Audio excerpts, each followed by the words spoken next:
The rain does not fall so much as it dissolves the world, a relentless, gray curtain that has been draping itself over the ruins of the coast for 1,000 years. Here, where a mountain of glass and steel once pierced the clouds, there is only the rhythmic, wet slap of the tide against crumbling concrete. It is a slow, patient sound, the sound of an ocean reclaimed. The salt air has long since eaten the marrow of the girders, leaving behind hollowed-out ribs that look like the skeletons of forgotten leviathans. Moss, thick and vibrant, crawls over the fallen facades, its tiny roots prying into the microscopic fissures of the stone. In this silence, there is no memory of the millions who once hurried through these streets. There is no echo of their music, no ghost of their commerce. There is only the wind, the water, and the slow, grinding weight of the earth as it prepares to swallow the evidence of our existence. We have always viewed our history as a rising line, a staircase climbing toward some ultimate height. But when you stand at the edge of the world and watch the silt bury the foundations of a civilization, you begin to suspect that we are not the masters of this story. We are a brief, frantic flicker in a dark room, a single breath taken in a sleep that lasts for billions of years. The question that haunts the shadows of our science is not how long we will last, but whether anyone or anything would ever know we were here at all.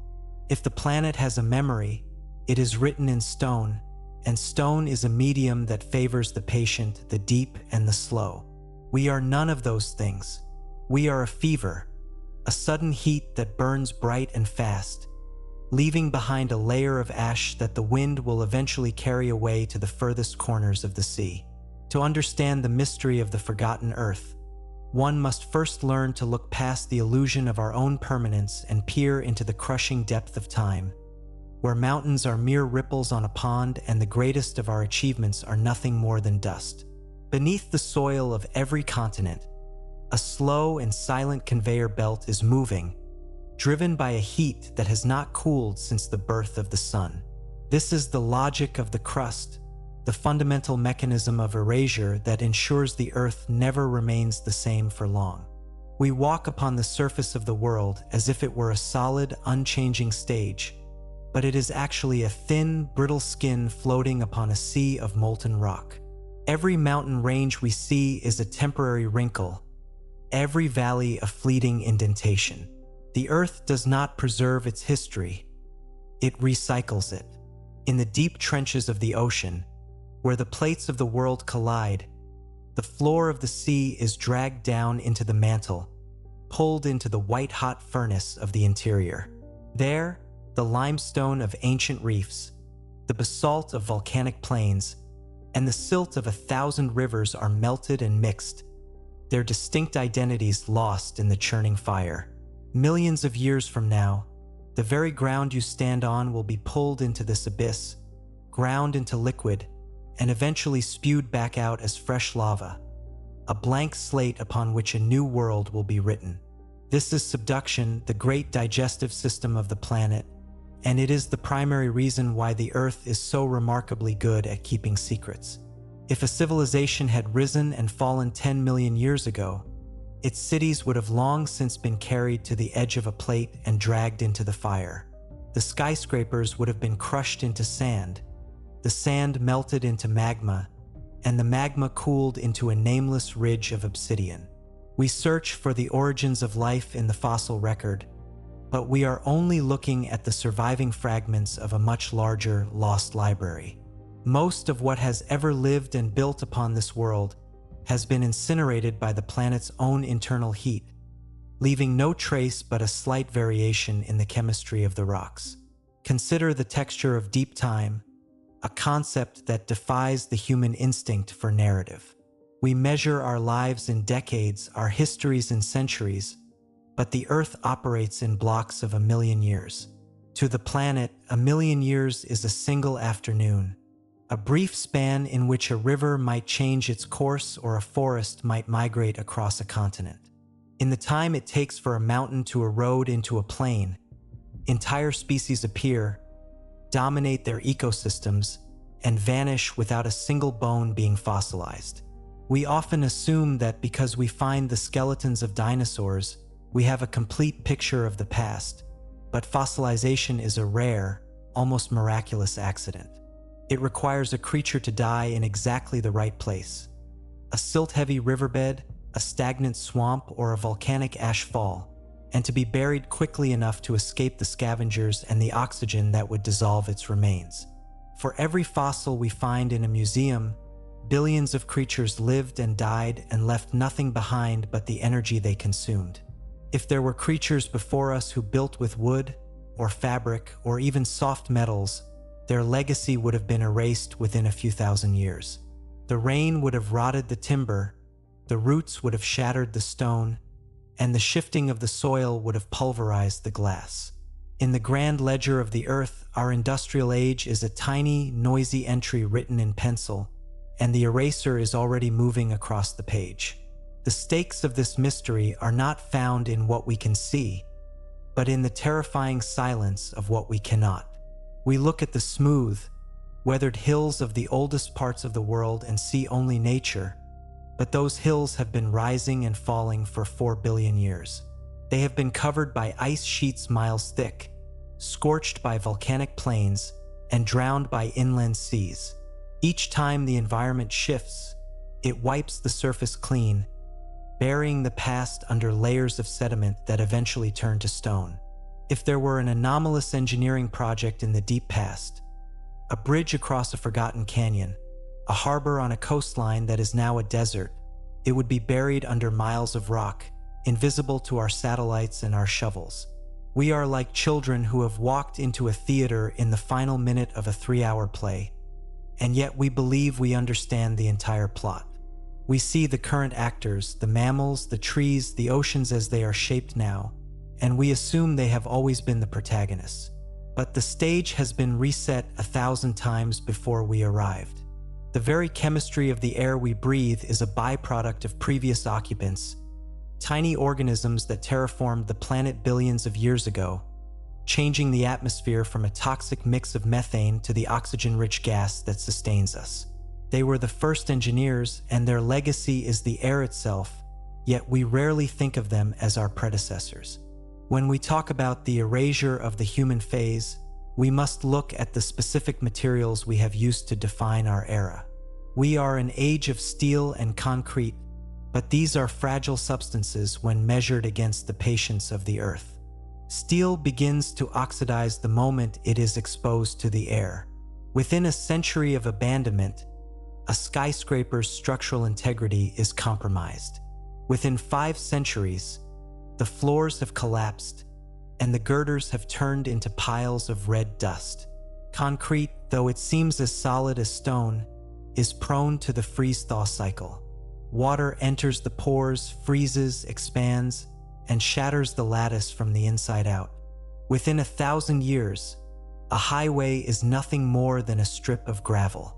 Even our greatest monuments, the pyramids of Giza, the Great Wall, are only durable because they are essentially artificial mountains, and even they are being slowly sanded down by the wind. In 50,000 years, a blink in geological terms, the footprint of our cities will be nothing more than a subtle discoloration in the soil, a layer of concentrated minerals that shouldn't be there, but with no recognizable shape to tell the story of why they were gathered. This is the paradox of our power. We have reshaped the world, but we have done so with materials that the world knows how to dismantle. The first investigation into this mystery begins with a single, undeniable fact. The modern industrial world has left a massive chemical signature on the planet. We have redistributed rare earth metals, synthesized trillions of tons of plastics, and altered the carbon isotopes in the atmosphere. This is our technofossil, a layer in the strata that will mark our time as clearly as the iridium layer marks the end of the dinosaurs. Scientists look at this and argue that it would be impossible for a previous civilization to have existed without leaving a similar shadow. If there were industrial giants before us, where are their plastics? Where are their synthetic isotopes? This is the anchor of our skepticism, the belief that the Earth is a perfect vault that preserves every chemical sin. We look at the core samples pulled from the deep ice of Antarctica and the ancient silt of the ocean floor, and because we see no previous spikes in lead or mercury or radioactive carbon, we conclude that we are the first to walk this path. It is a logical, comforting stance. It places us at the beginning of a new kind of history, one defined by the mastery of matter. Yet, here we encounter the paradox of the deep record. While it is true that we have left a chemical signature, we must ask how long that signature actually remains legible. The Earth is not a static vault. It is a chemical laboratory that is constantly reacting. Many of the synthetic molecules we produce are designed to be durable, but even the strongest polymers are eventually broken down by ultraviolet radiation and microbial action.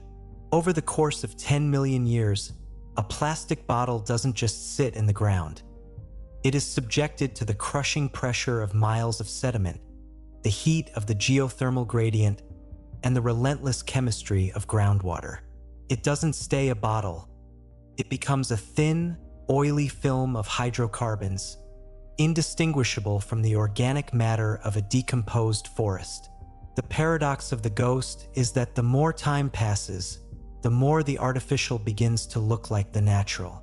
A massive open-pit mine, a scar miles wide where we have extracted copper or gold, might seem like a permanent mark, but as the plates shift and the climate changes, that mine will fill with water, then silt, then be folded into a mountain range. The concentrated metals will be dispersed back into the crust, returning to the background noise of the Earth's mineralogy. Skeptics will argue that some things are truly permanent, that the radioactive waste we bury in the deep crust will remain hot for 100,000 years, or that the gold we have refined and stored in vaults will never tarnish. They suggest that an advanced civilization would surely leave something behind that even 10 million years could not touch. They point to the moon, where our footprints and lunar rovers sit in a vacuum, undisturbed by wind or rain. Surely, if a previous civilization had reached the stars, we would find their relics in the silent reaches of the lunar plains or in the stable orbits of the Lagrange points. This skepticism is rooted in our belief that intelligence always follows the same trajectory, that it always leads to heavy industry, to spaceflight, to the consumption of fossil fuels. We assume that if they were intelligent, they would have been just like us, leaving the same trash and the same scars. But the rebuttal to this skepticism lies in the sheer scale of the erasure that the universe provides. Even on the moon, the silence is not total. Micrometeorites, tiny grains of dust traveling at tens of thousands of miles per hour, are constantly sandblasting the surface. Over millions of years, they will grind the lunar rovers into dust and erase the footprints as surely as a tide on a beach. In orbit, the subtle pressure of sunlight and the drag of the furthest reaches of the atmosphere eventually cause every satellite to decay, falling back into the fire to be consumed. As for the radioactive waste on Earth, 100,000 years is a heartbeat. To a planet that is 4 billion years old, 100,000 years is not long enough to even qualify as a memory. By the time 10 million years have passed, the isotopes have decayed into stable daughter elements, and the containers have been crushed and recycled by the shifting crust. The Earth does not just hide the past. It dissolves it, turning the anomalous back into the ordinary until the evidence is so thin that it requires a leap of faith to believe it was ever there. To truly understand this, we must look at the textures of the land as they exist now. Walk into a deep forest, far from the sound of any road, and feel the dampness of the earth beneath your boots. That soil is a mixture of crushed rock, rotted leaves, and the microscopic remains of countless generations of life. It is thick, dark, and heavy with the smell of decay. This is the skin of the world, and it is miles deep in some places. Every inch of that soil represents thousands of years of the earth slowly eating itself and turning the debris into something new. When you look at a mountain range, you are looking at the Earth's architecture in transition. The jagged peaks of the Himalayas are young, still rising, still sharp. But the Appalachian Mountains in the east are old, worn down by hundreds of millions of years of rain and ice until they are nothing but rolling green hills. They were once as tall and sharp as the Alps, but the earth has spent an eternity sanding them down, smoothing the jagged edges and burying the valleys in their own detritus. This is the visual language of deep time. Everything sharp eventually becomes round, everything high eventually becomes low, and everything distinct eventually becomes a blur. In this context, we must ask, what would remain of a city like New York or London in 10 million years? If the sea level rose and drowned the coast, the buildings would be toppled by the waves and buried in a thick layer of marine silt. Over millions of years, that silt would be compressed into shale and limestone. The skeletons of the skyscrapers, the steel beams, and the rebar would be subjected to the chemistry of the salt water. The iron would leach out, forming nodules of rust that would eventually be squeezed into thin, red veins in the rock. The glass would break down, its silicates merging with the surrounding sand until it was nothing more than a pocket of slightly more translucent quartz. A geologist 10 million years from now might find a curious layer in a cliffside, a band of rock that is unusually rich in iron and contains strange, microscopic fragments of refined carbon. They might wonder if it was the result of a strange volcanic event or a sudden shift in the ocean's chemistry. They would likely never suspect that this thin, dark line was once a city of 10 million people, with libraries and theaters and dreams that felt eternal. The Earth's power to erase is not just a matter of physical destruction. It is a matter of biological competition. Life is a voracious force that consumes the past to fuel the present. Roots do not just grow around a stone. They excrete acids that dissolve the minerals, breaking the stone down so the plant can absorb the nutrients. Fungi and bacteria are the world's most efficient janitors, breaking down complex organic molecules back into their constituent parts. If we were to disappear, the world would not just sit empty. It would be invaded. Within a decade, the suburbs would be unrecognizable. Trees would be growing through the roofs of houses, their roots lifting the foundations. Within a century, the forests would have closed over the roads, the asphalt cracked and hidden beneath a foot of leaf litter. The animals would return, reclaiming the spaces we once occupied, and their presence would further accelerate the breakdown of our world. Burrows would be dug into our levees, nests built in our hollowed-out hulls, and the very chemistry of our remains would be absorbed into the bodies of the new inhabitants. We are made of the same atoms as the world we built, and the world is eager to have them back. This is the great stakes of the mystery. We are living in a moment where we feel like the protagonists of the Earth, but the planet itself is a vast, ancient organism that has seen countless protagonists come and go.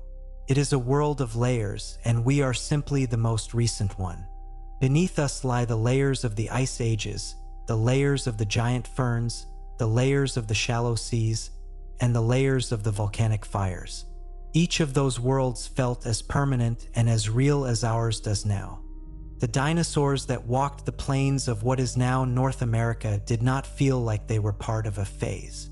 They were the masters of their domain for 150 million years, a span of time so much larger than the human era that our entire history fits into it like a single grain of sand on a beach.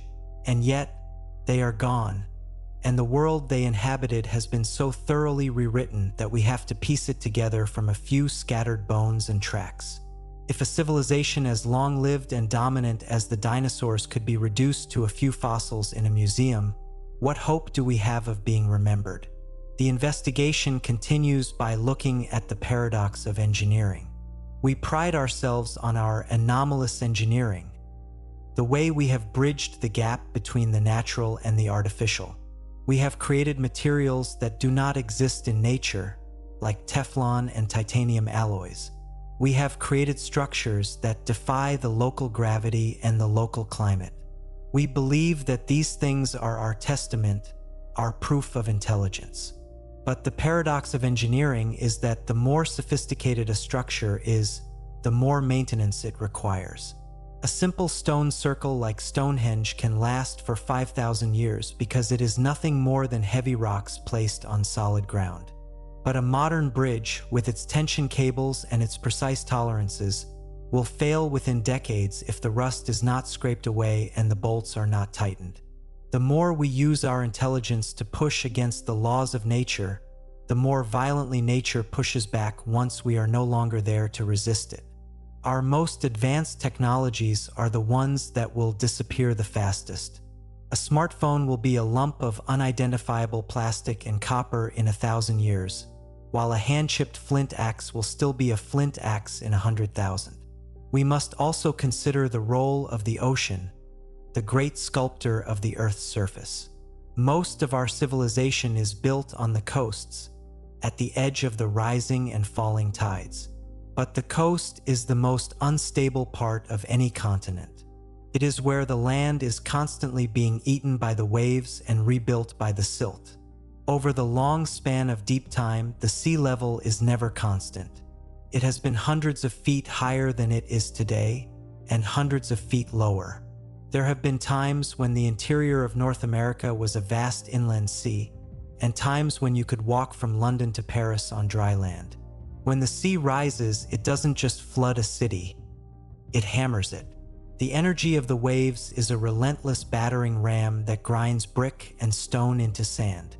The salt in the water accelerates the corrosion of every metal.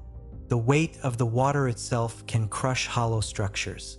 In the deep history of the Earth, the coastlines are constantly being erased and redrawn, and anything built upon them is eventually turned into the very sand that sits beneath our toes. This brings us to the first paradoxical investigation, the metal paradox. We live in an age of refined metals. We have taken ores that were once scattered through the crust and concentrated them into girders, wires, and coins. This concentration is, by definition, an anomaly. It is a fact that we have changed the distribution of elements in the Earth's crust. If a geologist in the far future were to dig into a layer of rock that was once a modern city, they would find a metal spike, a sudden, sharp increase in the concentration of iron, copper, and aluminum that doesn't match the surrounding geology. This is the smoking gun of an industrial civilization. Or is it? The paradox lies in the way minerals behave over millions of years. When a city is buried and subjected to the immense pressures of the lithosphere, the metals do not stay in their refined shapes. They react with the sulfur and the oxygen in the groundwater, reverting back into ores.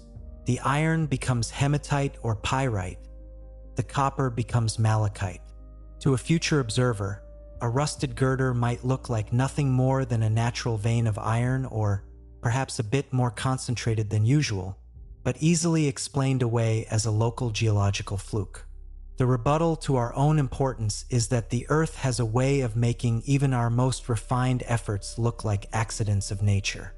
Skepticism remains, however, because of the rare metals, the gold, the platinum, the iridium. These are noble metals. They do not corrode. They do not react, they do not tarnish. A gold bar buried in the earth will still be a gold bar in 10 million years. Surely, the thousands of tons of gold we have mined and stored would remain as a clear signal of our presence. Even if the vaults collapse and the gold is scattered, it would exist as nuggets of pure, refined metal that could not be explained by natural processes. This is the skeptic's strongest argument, that there are some materials that are immune to the great erasure. Gold is the memory of the sun, and it does not forget. But the rebuttal to the gold argument is one of scale and dispersal. While the gold remains, it does not remain together. Over millions of years, the shifting of the Earth's crust, the flow of underground rivers, and the rising of mountain ranges will scatter that gold across thousands of miles. It will be ground down into tiny flakes, mixed with the river gravel, and eventually buried so deep that it is indistinguishable from the gold that was already there.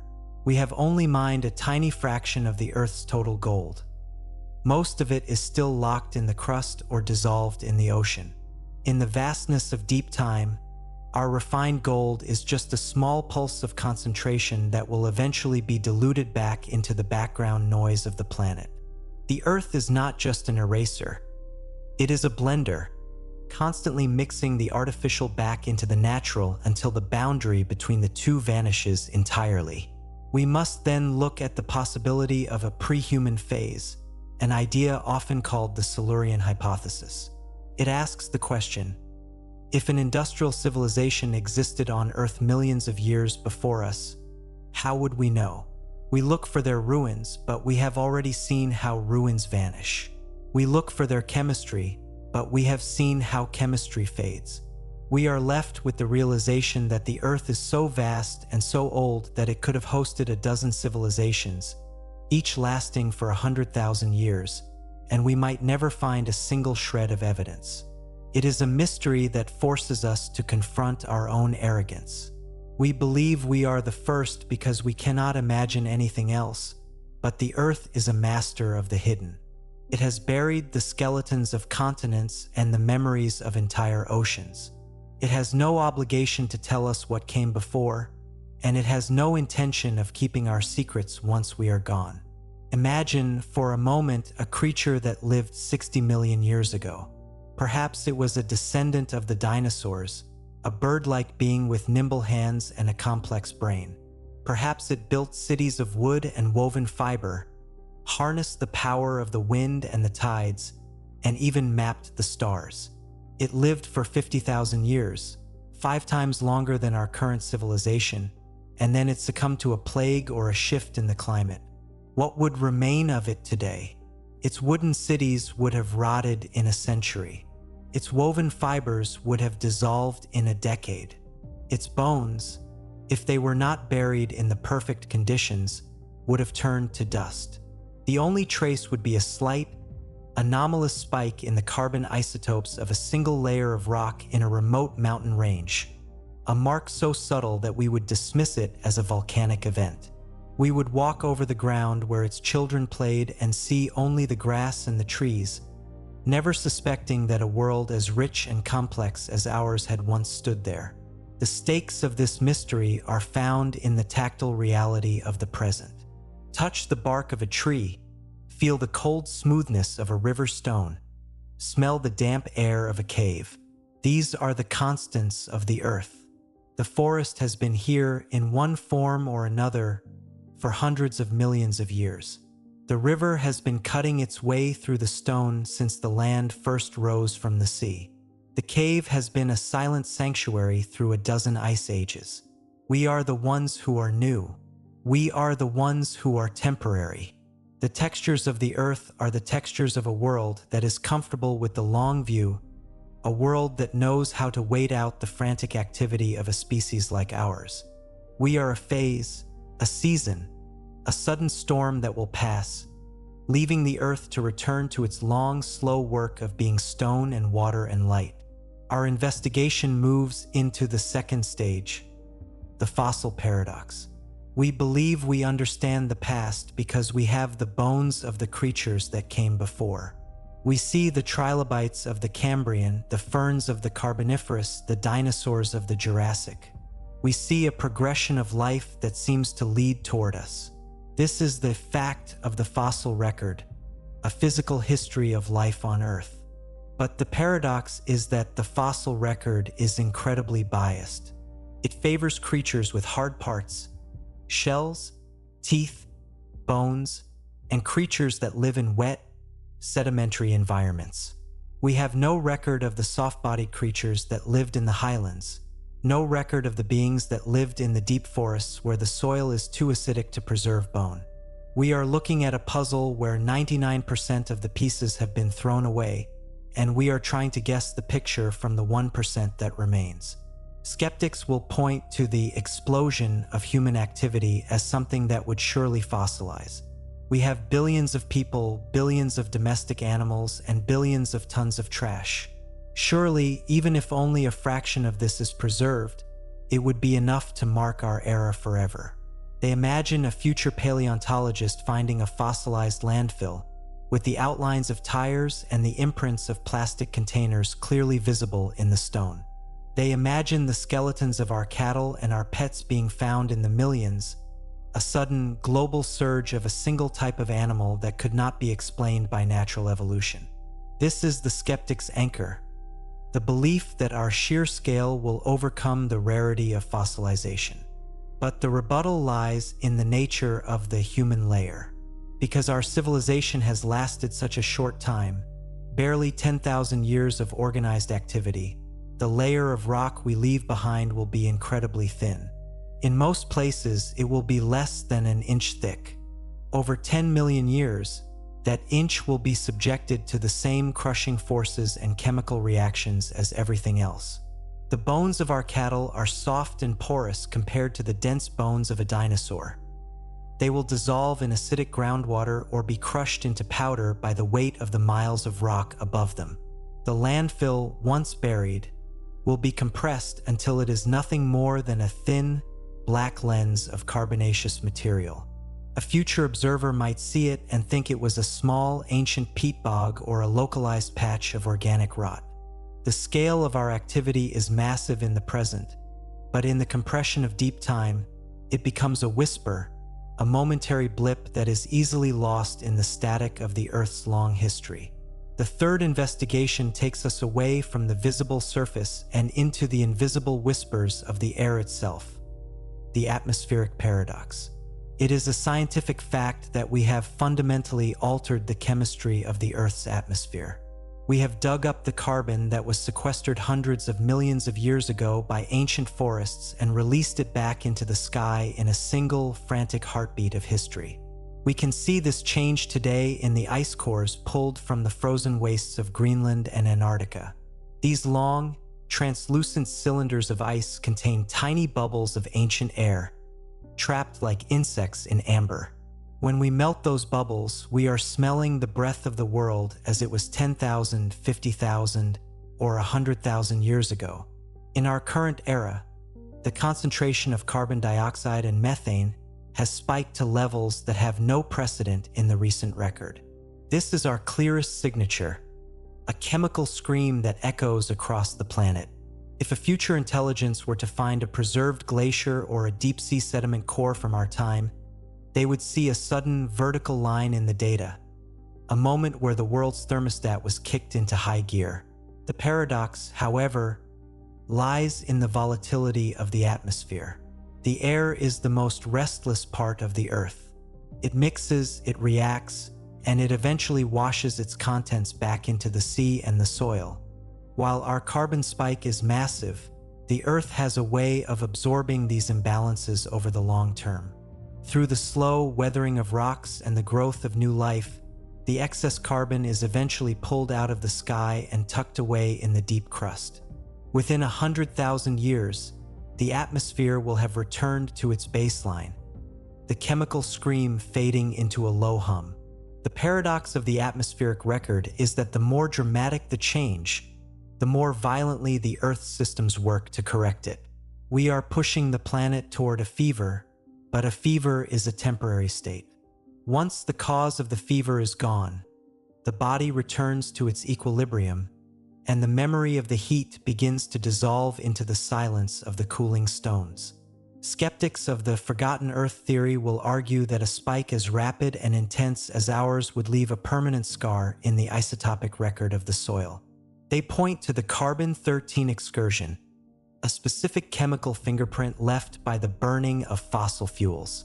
They argue that even if the air clears, the plants that grew during our time, the animals that ate them, and the very dust that settled on the ocean floor will carry this unique isotopic signature.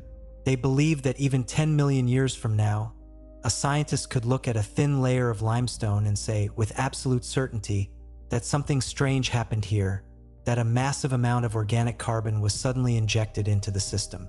This, they claim, is the ultimate proof that an industrial civilization like ours could never go unnoticed.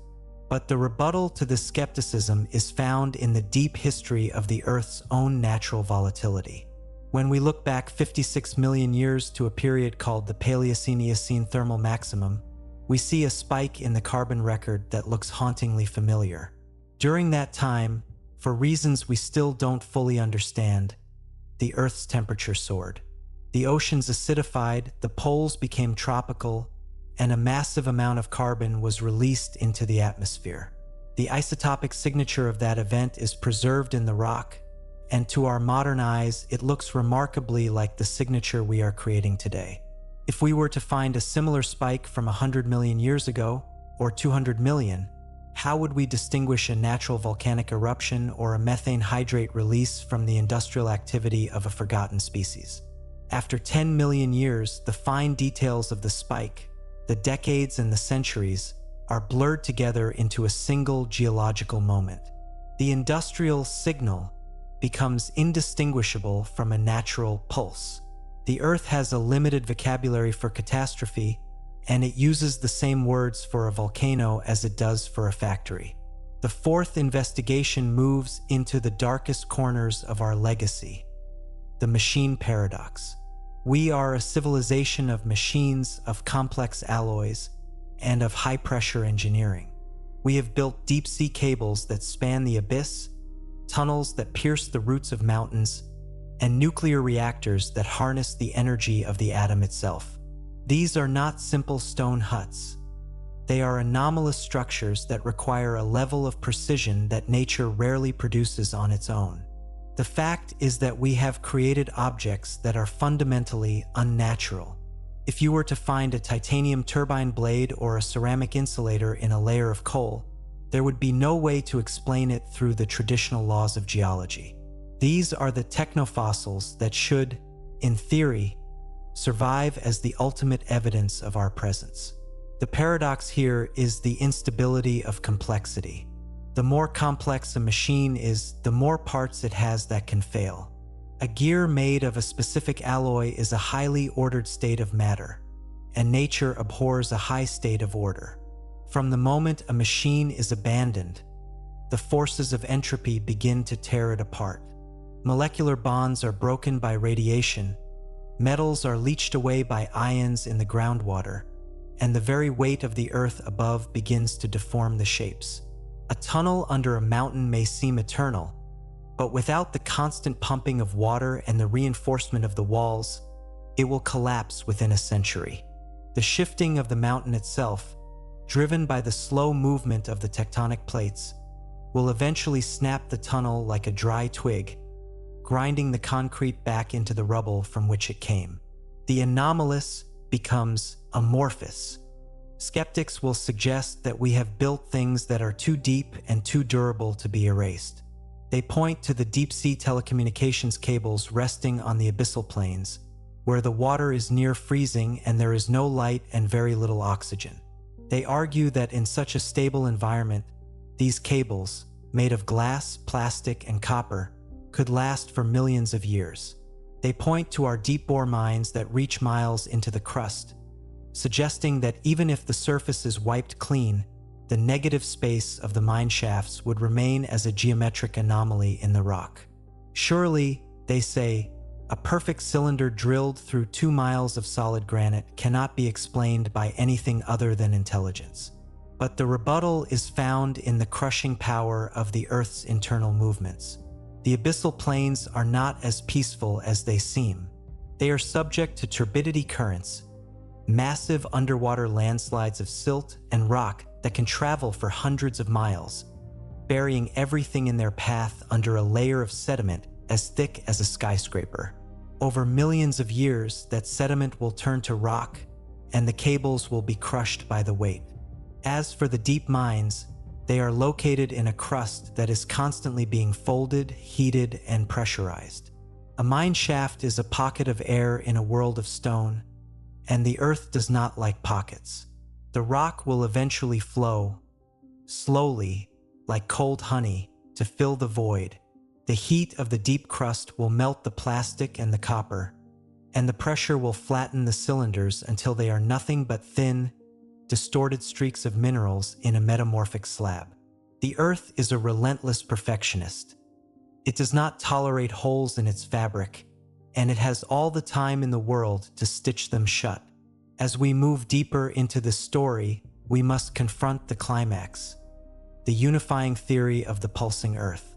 What if the history of life is not a single, slow climb, but a series of rapid pulses?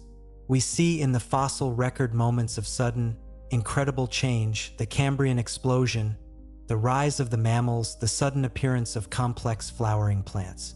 We have always assumed these were biological breakthroughs, but perhaps they were something else. Perhaps they were the recovery phases that follow the erasure of a previous dominant era. We look at the gaps in the geological record, the unconformities where millions of years of rock are simply missing, eroded away before the next layer could be deposited, and we wonder what stories were written in those missing pages. The theory suggests that the Earth is a self-regulating system that occasionally produces high-energy, high-intelligence phases as a way to redistribute minerals and alter its own chemistry. We are not the masters of the Earth. We are its enzymes. We are here to dig up the buried carbon, to concentrate the rare metals, and to shift the isotopes. Once our work is done, the human phase ends, and the Earth begins the long process of absorbing our efforts, using our waste as the raw material for the next pulse of life. In this view, our cities are not monuments to our greatness, but temporary concentrations of energy that the planet will eventually diffuse. We are part of a cycle that is so large and so slow that we cannot even see the curves. We are like the mayfly that lives for a single day and believes the world begins at dawn and ends at dusk, never realizing that the sun has been rising and falling for billions of years before its birth. This brings us to the so what, the modern relevance of the forgotten Earth. We spend our lives worrying about our legacy, about the marks we will leave on history. We build libraries, we create digital archives, and we launch gold-plated discs into deep space. But the lesson of the deep record is that true permanence is a myth. The only thing that lasts on this planet is the process itself. The falling rain, the shifting plates, the relentless persistence of life in its simplest forms. Our importance is not measured by how long we are remembered, but by the fact that we were here at all. We are a part of the Earth's story, a single brilliant paragraph in a book that is miles thick. There is a strange comfort in this realization. If we are just a phase, then the weight of eternity is not on our shoulders. We do not have to be the final word in the story of the world. We are free to be what we are, a brief, conscious moment in which the Earth got to look at itself and wonder. When we look at the ruins of our world, we shouldn't see failure. We should see the natural progression of a world that is too vibrant to stay the same for long. The moss on the concrete and the rust on the steel are not signs of decay, but signs of a world that is healthy, active, and busy preparing for what comes next. The textures of the future will be the same as the textures of the past. There will be the cold stone, the smell of damp earth, and the rhythmic sound of the waves.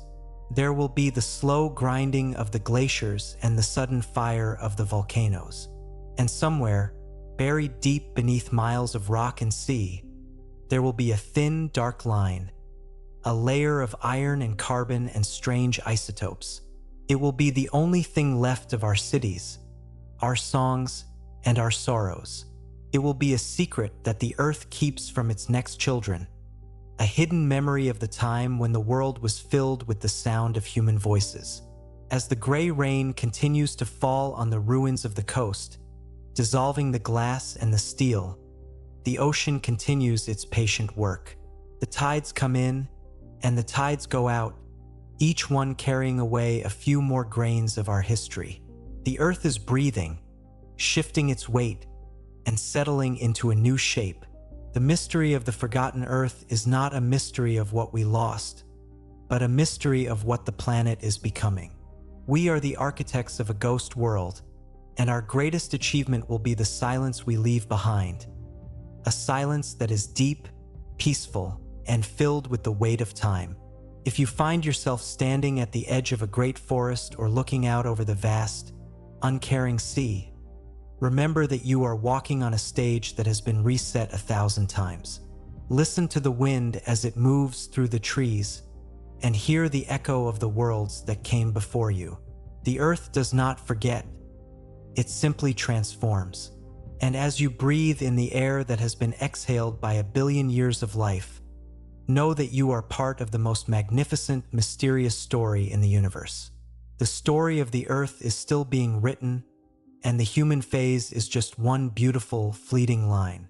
If this journey into the deep history of our world has resonated with you, consider what other secrets might be hidden in the layers beneath your feet. The story of the forgotten Earth is a vast and ongoing investigation, and there are many more chapters to uncover. Join us as we continue to peer into the shadows of time and explore the mysteries of the planet that has seen it all. Every stone has a story, and every shadow holds a memory. We are just beginning to learn how to listen. To understand the true scale of the erasure, we must travel to the places where the earth is most still, yet most transformative. Imagine the abyssal plains of the deep ocean, a world of perpetual midnight where the pressure is enough to crush a titanium hull like a dry leaf. Down here, the snow never stops falling. It is not the snow of the surface, but marine snow. A continuous drizzle of organic debris, tiny shells, and the microscopic dust of the continents, drifting down through miles of water to settle on the floor. This sediment accumulates at a rate of only a few millimeters every 1,000 years. It is the most patient clock in existence. If you were to stand on this floor, you would be standing on a graveyard that spans millions of years. Every step would disturb the dust of creatures that lived before the first dinosaur was born.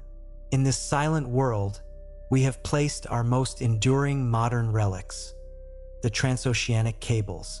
They are the nervous system of our world, pulsing with the light of 1 billion conversations. But the ocean floor is not a static tomb. It is a landscape of slow-motion violence.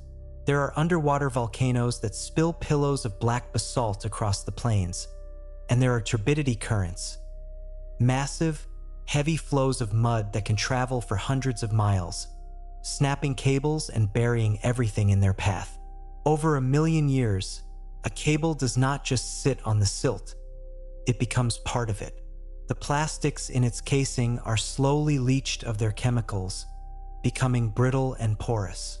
The copper inside reacts with the trace minerals in the water, turning into a green-tinged smear in the mud. By the time 10 million years have passed, that cable, once a miracle of global connectivity, is nothing more than a thin, metallic vein trapped inside a slab of sedimentary rock. A future intelligence drilling into the seafloor might find this vein and categorize it as a rare geological anomaly, never suspecting that it once carried the collective knowledge of a species. Now, consider the mystery of the crystal record. We are an age of synthetic crystals. We grow sapphires for watch faces, rubies for lasers, and industrial diamonds for the tips of our drills. These are among the hardest substances in the universe. They do not rot, they do not rust, and they do not dissolve in water. If a 1,000-year-old city is ground into dust by a glacier, the diamonds will remain. If a continent is drowned by a rising sea, the sapphires will sink into the mud, unchanged. This is perhaps our most durable legacy. But diamonds, for all their strength, are not immune to the deep heat of the earth. If they are carried down into the mantle by the moving plates, they are eventually melted and recycled. And if they remain on the surface, they are subject to the relentless grinding of the wind and the sand. Over 10 million years, a cut diamond, a symbol of eternal love or industrial power, is rounded into a pebble. Its facets are worn away, its clarity is clouded by microscopic fractures, and it becomes just another grain of sand on a beach of quartz. The earth does not recognize our definitions of value. It only recognizes the laws of friction and time. we must also look at the biological shadows we might be leaving behind. We have spent the last century modifying the world's plants and animals to suit our needs. We have created corn with kernels that are too heavy to be dispersed by the wind, and cows that produce more milk than their ancestors could ever have imagined. This is a form of engineering that is written into the code of life itself. Skeptics argue that this genetic scar would be visible for millions of years. If we were to disappear tomorrow, the DNA of the world would still carry the evidence of our interference. They imagine a future biologist looking at the genome of a wild grass and seeing the echoes of ancient human agriculture. But life is a master of reversion. Without the constant intervention of human hands, the highly specialized traits we have bred into our crops and livestock become liabilities. In the wild, a corn plant that cannot drop its seeds will not reproduce. In the wild, a cow that requires human milking will not survive. Within a few thousand years, the domesticated genes are weeded out by the harsh reality of natural selection. The animals that survive are the ones that revert to their ancestral forms, the lean, the fast, the hardy. The genetic legacy of our civilization is not a permanent monument. It is a temporary ripple in the pool. Within a million years, the DNA of the planet has been scrubbed clean of our influence, returning to the ancient patterns that have governed life since the first cell divided in the warm soup of the early sea. The story of the Earth is a story of deep cycles, and to find our predecessors, we must look for the gaps where the cycles were broken. There are moments in the rock record known as great unconformities. These are places where one layer of rock sits directly on top of another layer that is hundreds of millions of years older. It is as if someone tore 1,000 pages out of the middle of a book and glued the remaining parts together. What happened during those missing millions of years? We see the evidence of the erosion, the massive movements of water and ice that ground the surface down to the bedrock. No, we have no way of knowing what lived on that surface before it was destroyed. It is entirely possible that an entire civilization rose, built wonders that would dwarf our own, and vanished during one of these gaps. The Earth is a world that occasionally deletes its own hard drive, and we are living on the new partitions, blissfully unaware of the data that was lost before we arrived. Let us imagine a specific hypothetical era, the glandular age. Suppose that 60 million years ago, a species of cephalopod evolved on the shallow continental shelves. They did not build with steel or stone. They built with biology. They learned to grow massive, calcified structures that served as their cities, and they communicated through complex chemical signals and bioluminescence. Their technology was organic, living tools that could filter the water, generate heat, and store information in the folds of their own membranes. They had a global trade network based on the exchange of rare proteins and specialized larvae. They lived for 200,000 years, a period twice as long as the history of modern humans. When their era ended, perhaps due to a sudden change in ocean acidity or a cooling of the climate, their cities did not crumble into ruins. They died. The organic membranes rotted away in weeks. The calcified structures were slowly dissolved by the seawater or buried under the shifting sands of the shelf. Because they never used fire, they never left a layer of soot. Because they never refined metals, they never left a chemical spike. Within 10,000 years, the glandular age was gone, leaving nothing behind but a few odd-shaped limestone nodules that a modern geologist would dismiss as natural coral formations. We look at the ocean floor today and see only a wild, untamed wilderness, but we may be looking at the site of 1,000 forgotten empires, each one as complex and vibrant as our own, yet each one built from materials that the Earth knows how to reclaim. The investigation into the space junk is equally revealing. We have launched thousands of satellites into the orbit of the Earth. Some are in low orbit, where the thin wisps of the upper atmosphere will eventually drag them down to a fiery death. But others are in graveyard orbits, thousands of miles up, where the vacuum is nearly perfect. Skeptics point to these as our eternal testament. They argue that even if the Earth is wiped clean, the silent ring of aluminum and silicon orbiting the planet will remain for billions of years, a metallic halo that marks the era of the human. Yet, the solar system is not a static place. The sun is constantly exhaling the solar wind, a stream of charged particles that acts like a microscopic sandpaper. Over millions of years, this wind bombards the satellites, slowly pitting their surfaces and breaking down the molecular bonds of their plastics and solar panels. More importantly, there is the problem of the Kessler syndrome, the reality that orbiting objects eventually collide with one another. A single collision creates a cloud of debris, which then causes more collisions. Over 10 million years, the ring of satellites is ground down into a belt of microscopic dust. This dust is then subjected to the pressure of sunlight, which slowly pushes the smaller particles out into deep space or drags the larger ones down into the atmosphere. The eternal halo is eventually dispersed, leaving the sky as clear and empty as it was when the first lungfish crawled onto the mud of a Devonian beach. This brings us to the climax of the pulses. If the Earth is a system that produces and consumes civilizations, then what is the purpose of the pulse? Why would the planet allow such high-energy events to occur? Perhaps the answer lies in the redistribution of resources. Before the rise of humans, the carbon of the world was locked away in deep coal seams and oil deposits, effectively removed from the biological cycle. By digging it up and burning it, we are returning that carbon to the sky and the sea, where it can be used by the next generation of life. We are like the bacteria that break down a fallen log in the forest. To the log, the bacteria are a catastrophe, a force of destruction. But to the forest, the bacteria are essential. They unlock the nutrients that allow new trees to grow. In this light, our industrial age is not a mistake or an anomaly. It is a necessary digestion phase for the planet. We are the ones who unlock the vaults. We are the ones who concentrate the rare elements and release the stored energy. Once our task is complete, the pulse fades, the Earth cools, and a new era begins, fueled by the materials we have left behind. The so what of this realization is profound.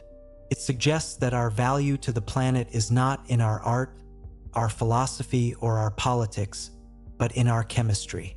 We are a part of a planetary metabolism that is larger than we can conceive. There is a deep, rhythmic beauty to this perspective. It removes the fear of the end and replaces it with the awe of the process.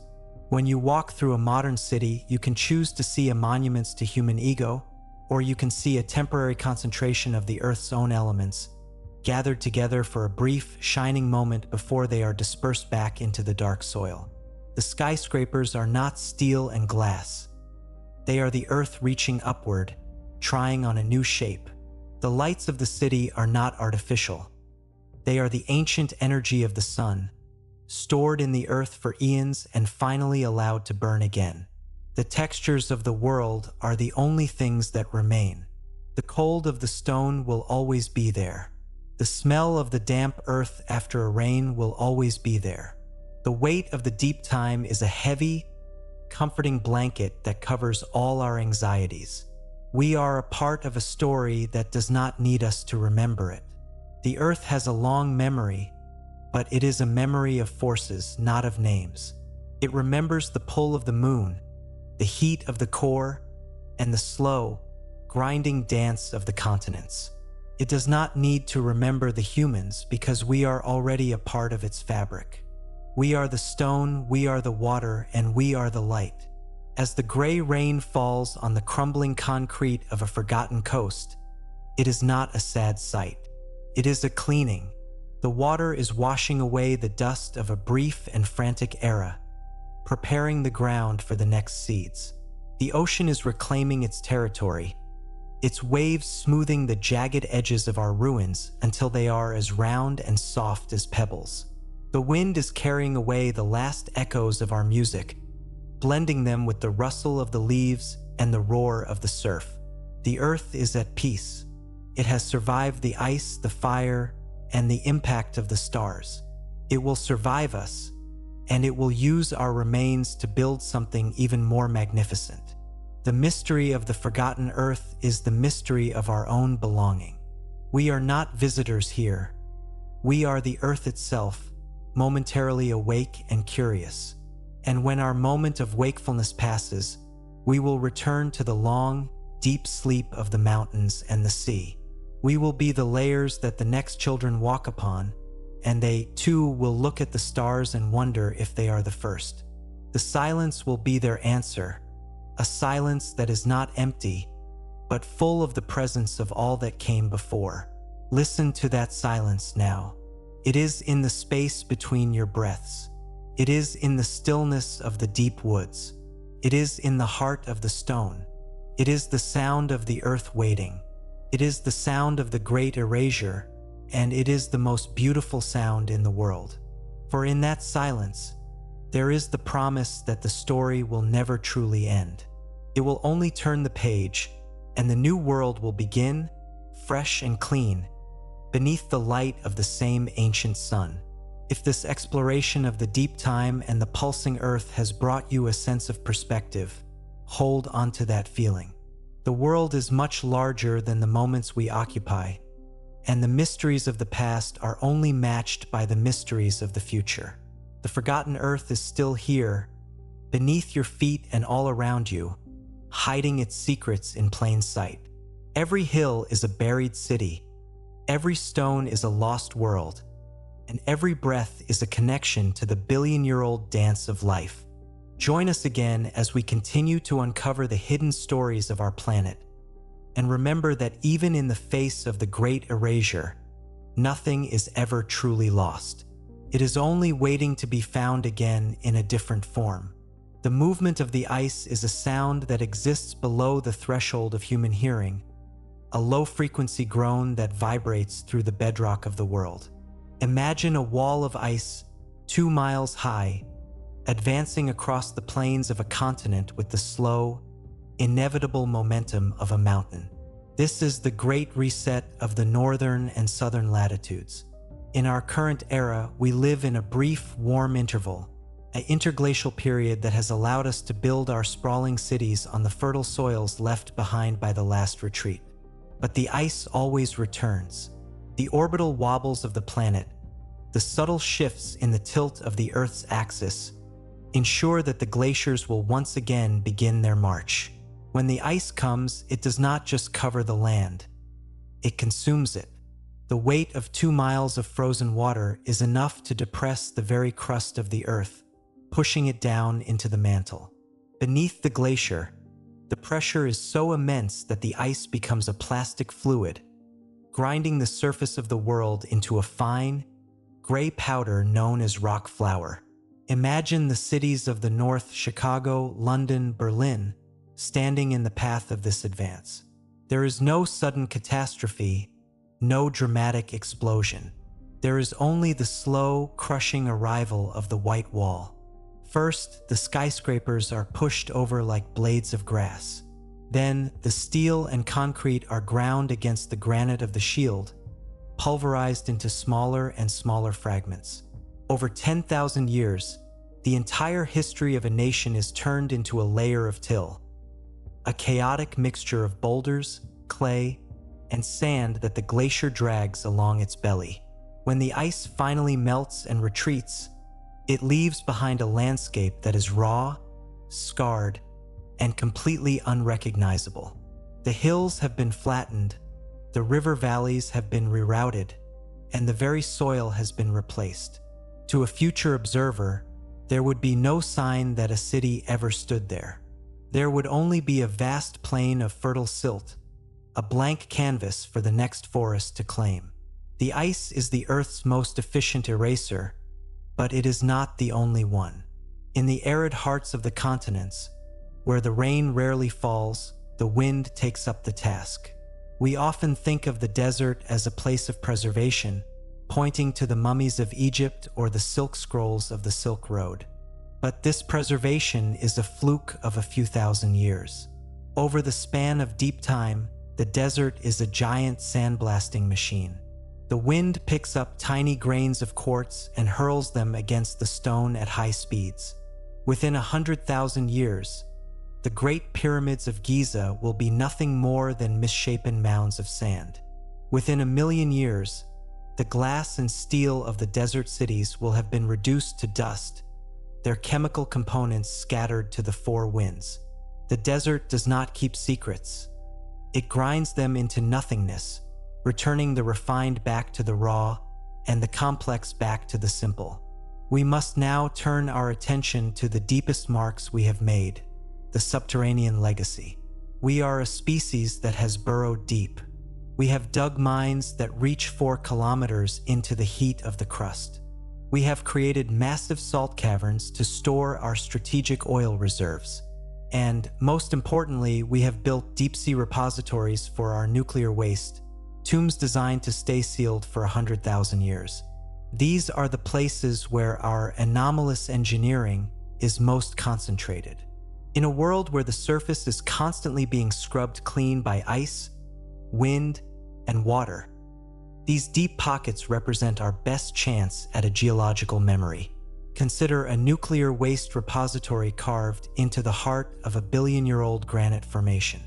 Inside, the waste is encased in ceramic, then copper, then surrounded by a thick layer of bentonite clay.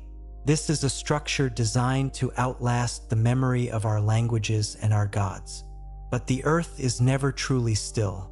Over millions of years, the slow creep of the tectonic plates will subject that granite to immense stresses. Microcracks will form. Groundwater, driven by the heat of the core, will find its way into the tomb. The clay will swell, the copper will eventually corrode, and the radioactive isotopes will begin their slow migration through the rock. However, they will not travel far. The Earth is a natural filter. The isotopes will be trapped by the surrounding minerals, absorbed into the lattice of the stone. 10 million years from now, that repository will not be a tomb. It will be a geochemical anomaly. A future geologist might find a small patch of rock with an unusual concentration of lead-206 or other daughter elements of radioactive decay. They might wonder why this particular spot in the granite is so hot in terms of its isotopic ratios. They might theorize about a strange, ancient volcanic vein or a localized concentration of uranium that occurred during the formation of the continent. The idea that this was a waste site for a global civilization would be an unthinkable leap, a fantasy that has no place in the sober science of the future. This brings us to the paradox of the negative space. When we dig a tunnel or a mine, we are creating a void, a shape of nothingness in a world of something. For a few centuries, that void is held open by our engineering. But the Earth has a low tolerance for vacuums. Under the immense pressure of the overlying rock, the stone itself begins to behave like a liquid. It is a process called creep. Over thousands of years, the walls of the deepest mines will slowly bulge inward. The ceilings will sag, the floors will rise, and the void will be pinched shut. Within 100,000 years, a mine shaft is no longer a hole. It is a scar, a vertical line of crushed and distorted rock that is slightly more porous than the surrounding granite. To the casual eye, it looks like a natural fault line. Even our greatest underground achievements are eventually healed by the planet, the negative space filled back in until the Earth is once again solid and whole. Let us imagine another pulse from the Earth's deep past, the crystalline phase. 300 million years ago, during the Carboniferous, the world was a vast, steaming swamp dominated by giant lycopod trees. Suppose that in the shade of these forests, a species of social insect evolved a level of collective intelligence that allowed them to manipulate their environment on a massive scale. They did not use tools in the way we do. They used their own secretions to build vast, crystalline cities that spanned entire continents. These structures were made of a unique biopolymer, a substance as hard as stone but as flexible as silk. They used the heat of the decaying forest floor to power their technology, creating a global network of thermal gradients that regulated the climate of their hives. They were the masters of the world for 1,000,000 years. When the climate shifted and the swamps dried up, the crystalline phase ended. Their cities, made of organic biopolymers, were not fossilized. Instead, they were consumed by the very fungi and bacteria they had once harnessed. Within a few thousand years, the shimmering towers had collapsed into the mud and rotted away. The only trace they left behind was a slight, anomalous concentration of specific amino acids in the coal seams that formed from the surrounding forests. We dig up that coal today and burn it, never realizing that we are incinerating the final molecular remains of a global empire. We see only the black stone, never the history that was written inside it. This is the humility that the deep record demands. We are surrounded by ghosts we do not have the eyes to see. The investigation into isotopic spikes reveals the most haunting possibility of all. Throughout the Earth's history, there are several moments where the isotopic ratios of the oceans and the atmosphere shifted violently and suddenly. We have already spoken of the carbon-13 excursion, but there are others. There are anoxic events where the oceans lost their oxygen and the life of the sea was nearly extinguished. There are sulfur spikes that suggest a sudden change in the planet's chemistry. We always look for natural causes for these events: volcanic eruptions, asteroid impacts, or changes in ocean circulation. But what if some of them were the signatures of previous industrial phases? If a civilization reached our level of activity 100 million years ago, its signal would look exactly like a natural catastrophe. The burning of their version of fossil fuels would cause a carbon spike. Their agricultural runoff would cause an ocean anoxic event. Their mining would cause a heavy metal excursion. Because we are only seeing the blurred version of these events through the lens of millions of years, we cannot distinguish the intent from the accident. The Earth's vocabulary for change is limited, and it uses the same words for a billion-year-old volcano as it does for a 1,000-year-old factory. We might be looking at the evidence of our predecessors every time we study a mass extinction, yet we label it natural because the alternative is too terrifying to contemplate. As we approach the final unification of this theory, we must ask, what is the true nature of the Earth? Is it a passive rock that we are merely inhabiting, or is it an active participant in our story? The pulsing Earth theory suggests that life is not just something that happens on the planet, but something the planet does. High intelligence, industrialization, and global connectivity may be emergency protocols that the Earth activates when it needs to move a large amount of matter or change its atmospheric composition. We are the planet's way of terraforming itself. We feel like we are in control, but we are being driven by the deep needs of the biosphere. We are digging the mines because the Earth needs those metals moved. We are burning the carbon because the Earth needs the heat. Once the redistribution is complete, the protocol ends, the species that carried it out vanishes, and the planet settles into a new, stable state. The so what of this journey is a radical shift in perspective. If we are a phase, a pulse, a brief enzyme in the Earth's metabolism, then our anxiety about the future is misplaced. We are not killing the planet. The planet is using us to change itself. We are not failing to be eternal. We were never meant to be. Our role is to be the heat, the light, and the motion of this particular moment. The anomalous engineering we are so proud of is just the latest way the Earth has found to rearrange its atoms. When we are gone, the Earth will not be empty. It will be different. It will be a world that has been enriched by our activity, a world with new mineral concentrations and a different atmospheric history. The textures of this new world will be familiar. There will still be the cold, gray rain falling on the hills. There will still be the smell of damp earth and the sound of the wind in the trees. But the hills will be shaped by the ruins of our cities. The soil will be enriched by the chemistry of our trash, and the trees will be breathing the carbon we released. We will be there, in every grain of sand and every drop of water, not as a memory, but as a fundamental part of the planet's substance. We are the forgotten Earth, and we are the Earth to come. In the final outro of this story, we must return to the tactile reality of the present. Touch the wall of the building you are in. Feel the texture of the stone or the brick.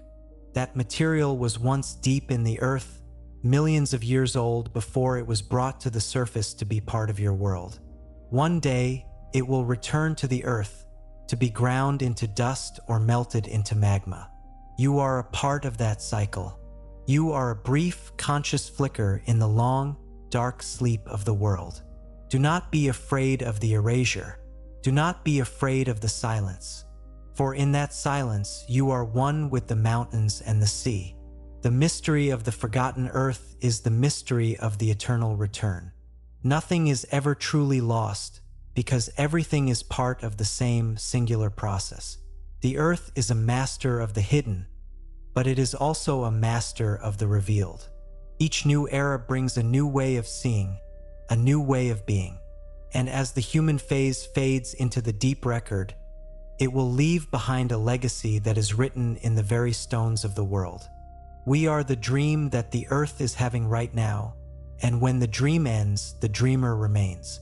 The light of the sun is beginning to fade over the ruins of the coast. The gray rain is turning to mist, and the sound of the waves is becoming a lullaby. The earth is breathing, shifting, and preparing for the next chapter. The story is not over. It is only becoming deeper. It is becoming the silence of the stone, the memory of the water, and the promise of the dawn.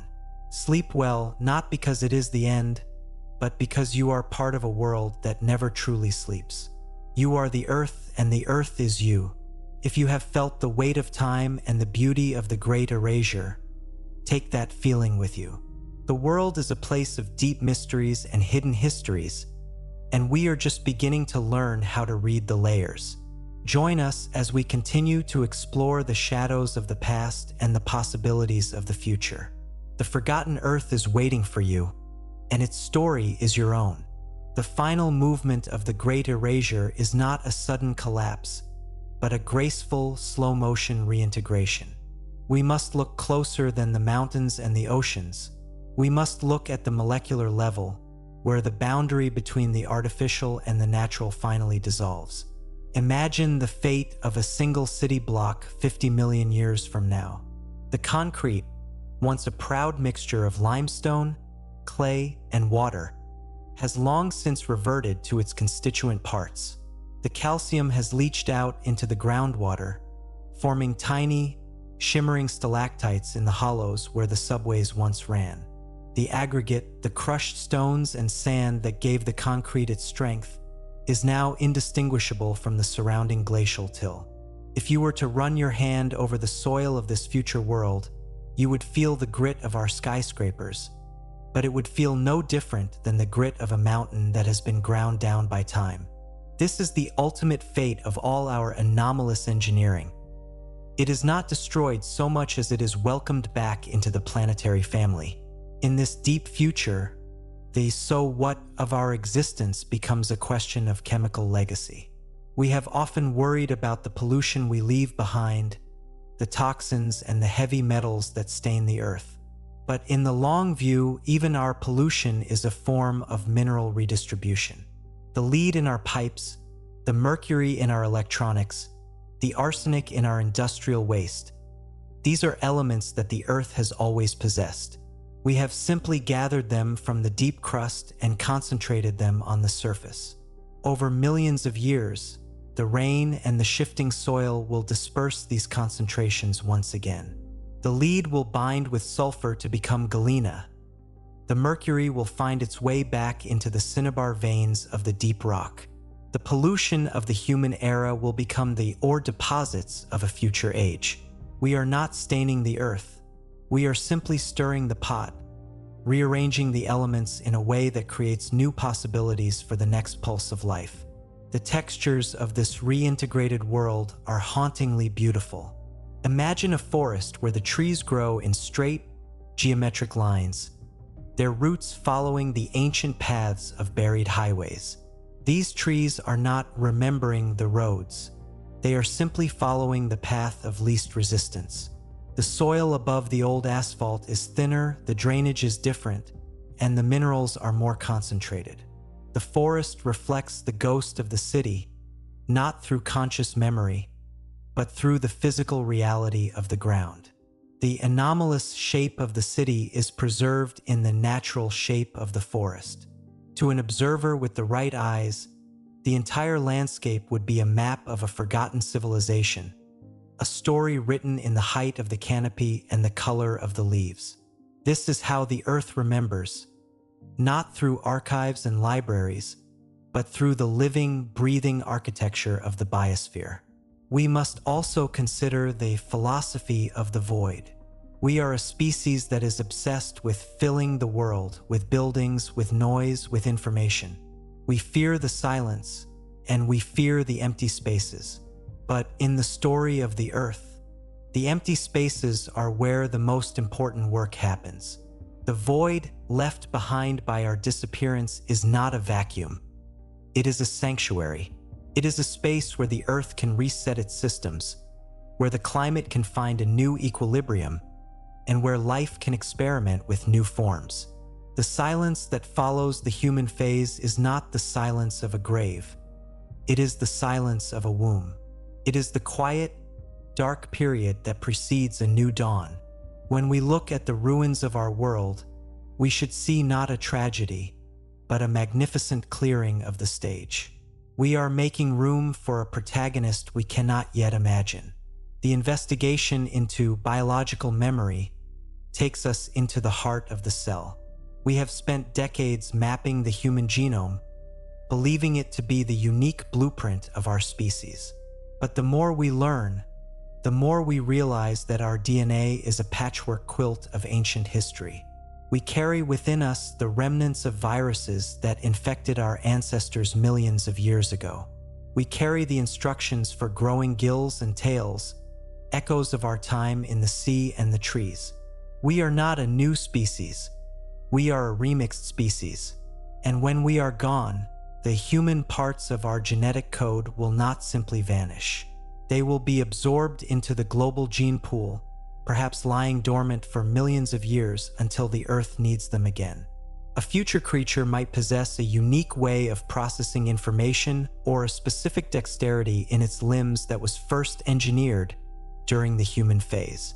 We are a part of the Earth's long-term research and development, a repository of biological innovations that will be used by the worlds that follow. The climax of the pulsing Earth theory leads us to a startling conclusion. The Earth is not a passive host for life, but a conscious, or at least purposeful, organism. If the history of the planet is a series of high-energy pulses, then each pulse must serve a function. We are the fire phase. We have mastered the energy of the sun, the atom, and the deep crust. We have used that fire to change the planet more in 10,000 years than the slow processes of geology change it in 10 million. We are the planet's way of accelerating its own evolution. We are the heat that triggers the chemical reactions, the motion that redistributes the minerals, and the consciousness that allows the Earth to see itself from the outside. Once the acceleration is complete, the fire phase ends, and the Earth enters a long, cooling period of digestion, where it incorporates the changes we have made into its permanent structure. This is the true modern relevance of the forgotten Earth. We are currently living in the peak of the pulse. We are the witnesses to the most active, frantic, and creative moment in the planet's four-billion-year history. We feel the stress of this moment, the changing climate, the loss of biodiversity, the rapid pace of technology, because we are at the center of the storm. But if we can step back and look through the lens of deep time, we can see that this stress is a part of a larger, healthy process. The Earth is changing its skin, and we are the ones who are facilitating the transformation. We are not saving the Earth, and we are not killing it. We are being the Earth in its most intense and transformative state. There is a profound sense of peace that comes from this realization.